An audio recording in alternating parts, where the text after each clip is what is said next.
درود بر همه شما عزیزان. در هر کجای دنیا که هستید صحتی و سلامتی شما را می‌خواهیم. و برنامه سلام هموطن است. اولین برنامه در سال 2023 ثبت می شود و منظورتون می گردد و ما بسیار هم خواستیم در این برنامه مهمون نوبتی ما باشد یکی از هنرمندان جوان این سرزمین مبارک شاه. خوش آمدید به برنامه.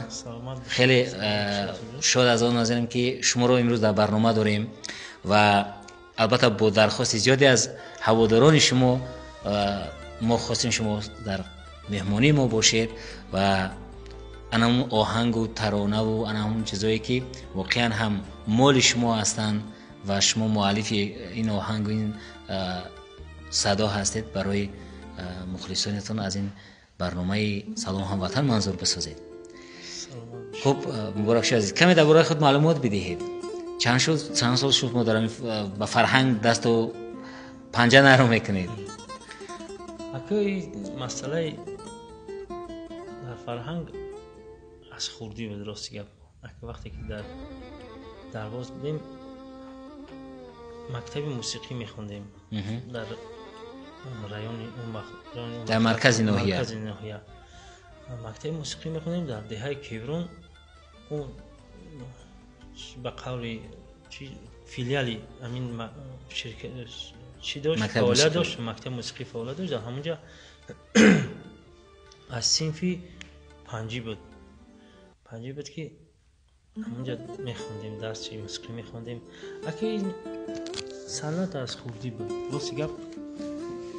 در اولاد شما کسی بود هنرمند؟ در اولاد ما واسه گپ اماکیم حتی پدرم وقتی که در توی معرکه زمزمه میکردن خیلی خوردیم از خوردی. در دلی من همین چیز جو بود. یعنی که شما از پدر به میراث گرفتید این هنر را و تا امروز اومدید. یک زمانی در طربخانه سرز هم به حیث آوازخوانی رو میکردید؟ بله. سالیانی زیاد بود؟ همه خیلی بود؟ بله از سال 2006 سال 2020 سال فقط در یک طربخانه کار کردیم. چرا در مؤسسه فرهنگی نخواستید کار کردن؟ مؤسسه فرهنگی میخواستیم متاسفانه خیلی چگونه با سبب‌های گوناگون اجتماعی نشد. شما معلوماتی موسیقی دارید؟ بله معلوماتی پورای موسیقی. بعد چی شد که سال 2020 بعداً رو آوردید با کارهای دولتی در مؤسسه فرهنگی تعلیمی؟ راست میگم مؤسسه تعلیمی من از سال 98 سال کار میکردم. استودنت بودم در مکتبی میانه رقم 5 ناحیه فردوسی. بعد بخشه بچگانه 127 دو جا کار میکردم. از همون سال فعالیت کاری من در وای مؤسسه دولتی شروع شد تا حاضر. تا این دمیدن شکر خدا در مؤسسه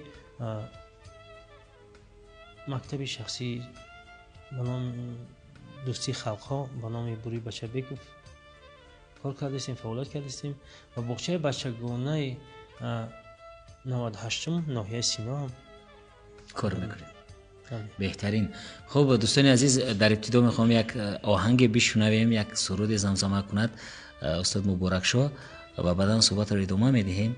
زیرا امین مردم هنرمند مردم وقتی که چون سراینده اگر نسراید تنش گرم نمیشه و مثل هم پهلوانه که یک دو پنجه اگر در میدان نبراید اون نمیتواند هنرنمایی خوب کند. از همین خاطر من احساس کردم که استاد مبارک شاه بدنش گرم نشده است. از همین خاطر خواهش میکنم یک سرود برای ما بخواند و بعدا صحبت ما ادامه مییابد. مرحمت. یکم سرود از استاد سیدعلی مامور. آهنگ از خود شما؟ آهنگ از خود. خب بهترین. پس میشنویم.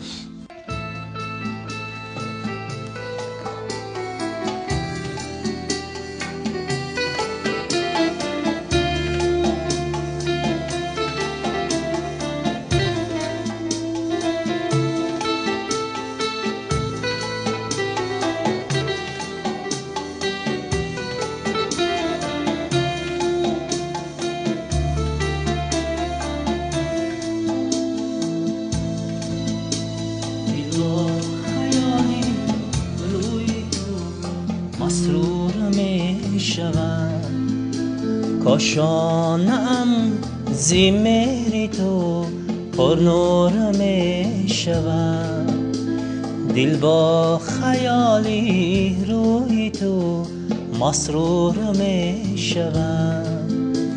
کاشانم زی مهر تو پر نور می شود، بگذشته ها چون بگذرد از لوح خاطرم، بگذشته ها چون بگذرد از لوح خاطرم.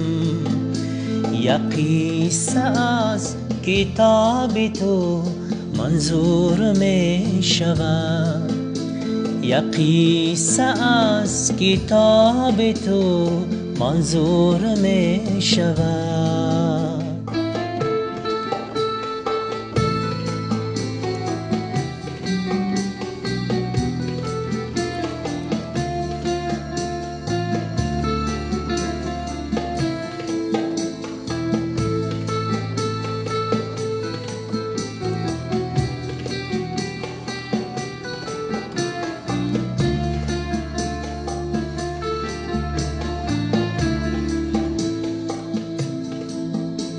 بار خوابیم اگر آید به یاد من، خوابی خوشم زی دیده من دور می شود.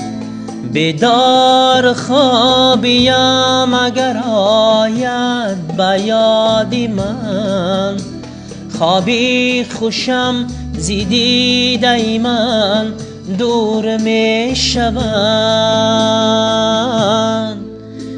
دل با خیالی روی تو مسرور می شود، کاشانم زی مهر تو پر نور می شود. دل با خیالی روی تو مسرور می شود، کاشانم زی مهر تو پر نور می شود.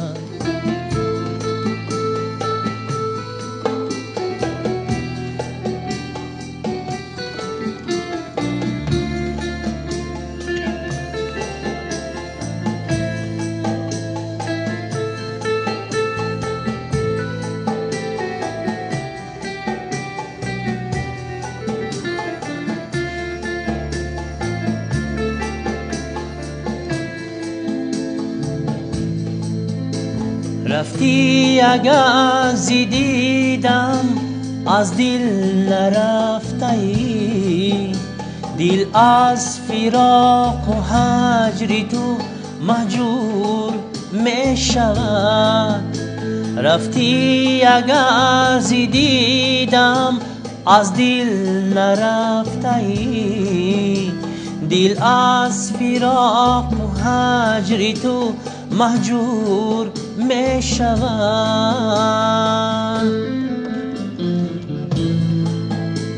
دل با خیالی روی تو مسرور می شود، کاشانم زی مهر تو پر نور می شود.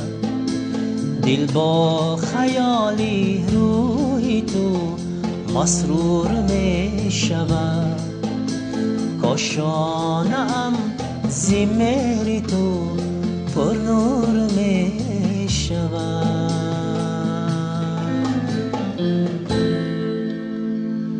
خیلی خیلی ممنون. بسیار یک ترانه عاشقانه بود. و بگویید این ترانه رو شما برای کی سرودید؟ چرا این متن رو انتخاب کردید؟ حالا که منظور من این است که عاشق نشده باشید. در پیریمو این گپ ندارد. نه راست گپ، اگه جوانی چقدر ایام عشق و عاشقی برای اگه هست مثلا سرودای با با مضمون و دیگر نمو مضمون ها هست، نه که راست گپ اکی به خاطر جوانانی که عاشق. یعنی چی میگه؟ چی میگه خیلی؟ اگر گفت برای کی شما حتما میگه برای شما. اکای مبارک شد. کمی با زندگی شخصیتون میخوایم صحبت بکنیم. من شنیدم که شما اویلادور شدید، یک گل دختر زیبای یزدگلامی رو گرفتید. شما زبانش نمیدونستید. با ترجمه میگم. راست گپ اگه چه گم او یک گفتی قولی دروازه یک پشتش در یزدگلامی خودش اگه دروازه نه و زبان دروازگی خیلی حرف میزنه. اگه زبان یزدگلامی مبادا اگر قهر شوید، جنگ شوید، با زبان یزدگلامی حقارت نمیکنه. حقارت هم کنم مایکود. زنده باشید، زنده باشید. دوستان عزیز، در دهه کیورون ناحیه درواز اویله های فرهنگی بیشترند نظر به دیگر دهه ها. منظور این است که دهه کیورون در ناحیه درواز کلانترین دهه هست و انا اویله که استاد مبارک شو با وای رسیدن یکی از این اویله های فرهنگی است. چون در اونجا با هستن اویله الفاچویفو هست، اویله نظروفو هستن، مقصد به موسیقی سر و کار دارن. از این خاطر من از استاد مبارک شو خیلی خوشحال از آنم که انا همون سلوله فرهنگی خیش رو ادامه دهنده است در این اویله بزرگ هستند، ولی محض مبارک شو تکیه به این فرهنگ رو وردن و میسرویان. استاد مبارک شو چند پیش در تلویزیون سفینه هم برآمد کردید.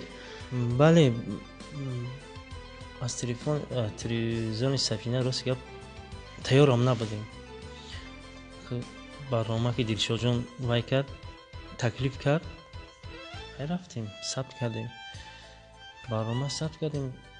نه اونقدر معقول غلطید ثبتی وایش. درست گفتید. شما گفتید که ما تیار نبودیم. آیا برای هنرمند باز تیار شدنم لازم است؟ مثلا شما مسلح هستید همیشه با صدا، با ترانه، با آهنگ، چی باید تیاری ببینید؟ جاگذاری موسیقی. ما اما وقت در روش خودم تیارم، نه که با موسیقیچی ها تیار شدن با نوازنده یک جا کردن، موافقت کردن، بند و بس کردن است. مهلت کوتاه ده ما راستی گپ خیلی ثبت کردیم. زنده باشید. ما هم تماشا کردیم، خیلی مقبول بود و در اونجا یک سرود خوندید که در بین بعضی قافله ها بگیم جنجال برانگیز هم شد که بوی بهشت میکند زیر چنار وطنم و در اصل این سرود ترانه مربوط قلمی استاد عبدالرحمن سلیمانی هست و اون چناری تک زیر چنار عمرک بود، یک دهه در همون دهه. چرا ایواز کردید چنار رو با وطن ایواز کردید، عمرک رو با وطن ایواز کردید؟ کی به شما توصیه داد؟ راست گپ تک چنار عمرک راست گپ اینم یکم وای نبود. اگه مقصد ما در نظر داشتیم تک چنار عمرک تمامی درواز تا کسی کدوم هموطنی که گوش میکند تک چنار وطن با اون خاطری که حسیات میکند که تک چنار وطن در تمامی جای تاجیکستان البته چنار هست. من با اون خاطر اینا من خودم وای کردم. وقتی آهنگ با استاد نوارشد طرفانه سریز کار میکردیم من نکردم. گفتم استاد اگر که عمرک مثلا گیرم وطن کنیم چخیر میشه؟ مقبول غلطید. بعد از چند قدر استاد توبیش با استاد حق نظر این سرود که ثبت کردم من دیگه دست وای نکردم. راست که این سرود یعنی شما قبل از سرودن استاد توبیش و حق نظر این ترانه رو بند باز کرده بودید؟ بله بند باز کرده بودیم. بعد همصحبت شدیم با استاد توبیش، گفت ما الکی ثبت این چیزا دادیم. بعد من دست کشیدم گفتم چیزی که استادا کردن من باید دست نرسم. مهلتی چند قدر گذشت. با خواهش بچه‌ها برادرها گوش کرده بودن، زمزمه میکردیم طرف خونه دا معرکه دا بین محفلی خواهش کردن، التماس کردن که تگ چنار وطنم خونه سروده شود. خیلی گفتم معنیش. شما گفتید که یک ترانه دارید با قلم استاد جهانگیر حکمزاد تعلق دارد و استاد جهانگیر زنده باشه، خیلی دوست داریم.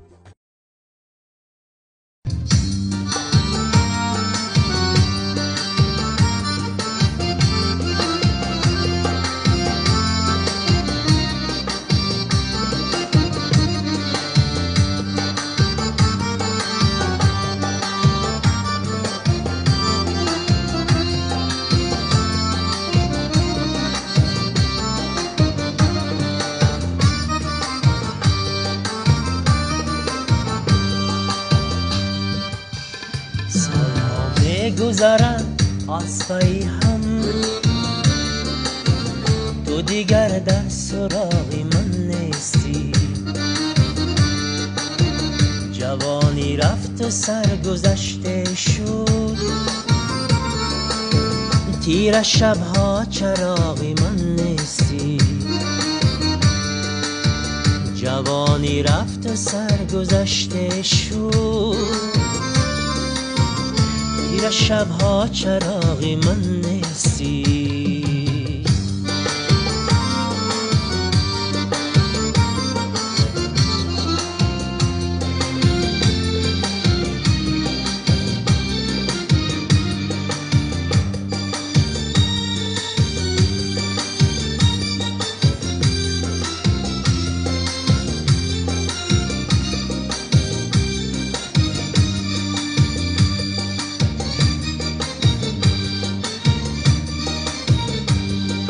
آری از نقشی رخی تو به خیال، گل خوش رنگی باقی من نیستی. آری از نقشی رخی تو به خیال، گل خوش رنگی باقی من نیستی. حضرت عشق تو نیهان به زمین، نگو اصلا تو داغی من نیستی. سالها میگذرند از پی هم، تو دیگر در سراغ من نیستی. جوانی رفت و سرگذشته شد، تیر شبها چراغ من نیستی. جوانی رفت و سرگذشته شد، تیر شبها چراغ من نیستی. تشکر زیاد تشکر به استاد جهانگیر. استاد جهانگیر باز میگوید که در حینک خوند خدمتیم پیر شم، پیر نشیده. ترانه هایی که تو می نویسی تو را همیشه 2 سال 3 سال 1 سال 2 سال خیلی وابسته به امکانیت که چقدر یک خبر میگیریم. پدر مادر در کجا هستند؟ همین شهر در باز رفت میرم میگه. با شما زندگی دارد یک جایی نه؟ حیات حاضرش با همراهی نه ما علاهیده. شما علاهید زندگی دارید یا علاهید هستند؟ میدونی چی؟ ما در بیشتر موارد مادران رو وصف میکنیم، بزرگی پدران رو وصف میکنیم. فقط میگویم که مادران بزرگ هستند، آنها تولید کننده بشریت در روی زمین هستند، پدران معتبر هستند. من اگر شما خواهش کنم که بیا با مادرتان زنگ بزنید، بگید مادر جان من شما را دوست میدارم، من شما را یاد کردم، میتونید این کار کردم؟ چی بنه؟ مادر یک شخصیتی هست که پدر مادر اینو یعنی اصلا نایفتم. بله این دو فرشته زندگی هستن. من همه شما رقم بشینید با مادرتون الان زنگ بزنید با تلفن، بگه که مادر جان من تو را دوست میدارم، قربانی هم دستانی مهر پرورت که ما رو اینقدر غمخواری کردی به دنیا آوردی. میتونی این کار کردن؟ آشا جان خوب هستی؟ تینج هستی؟ سلامتی خوب هستی؟ شکر خدا. تانی صحت و دعوه همری دراز بختی سفید چی مراد مقصد اداره خداوند به مراد مقصد تو برسونه و در دنیا هیچ وجود نبینه، صاحب خونه و در آباد باشه و خداوند فرزندان خوب تو بده و همه مراد مقصد دینی دنیای تو برسونه. آمین. سلامت باشید. برای کار ده خداوند کریم هیچ خاری زاری نبینه. آمد آشا جان. خب. تشکر زیاد. میدونم نه هر مرد میتواند، دوست میداریم و جرأت گفتن هم که جرأت میخواهد که ما بگوییم که مادر جان من تو را دوست میدارم یا پدر جان من تو را دوست میدارم. نه هر کس میتواند این را گفتن، هرچند که اونا دوست میدارن.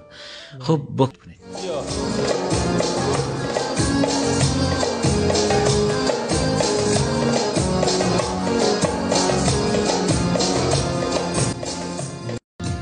عاشق برایش شدم ماهی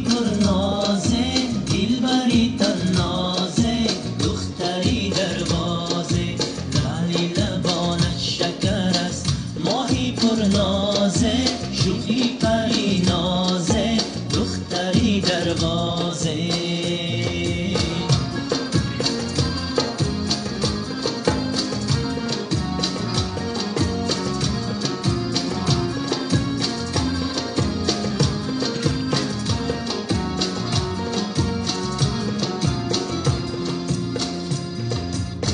مرا در دل هزاران راز باشد، پیسندم دختری درواز باشد، پیسندم دختری درواز باشد. زینالش چشمه ها پاکی گریفتن، سر و پای وجودش ناز باشد، سر و پای وجودش ناز باشد. عاشق بر رویت شدم ماهی پر نازه، دلبری تنازه دختری دروازه. لالی لبانت شکر است ماهی پر نازه، شوخی پری نازه دختری دروازه.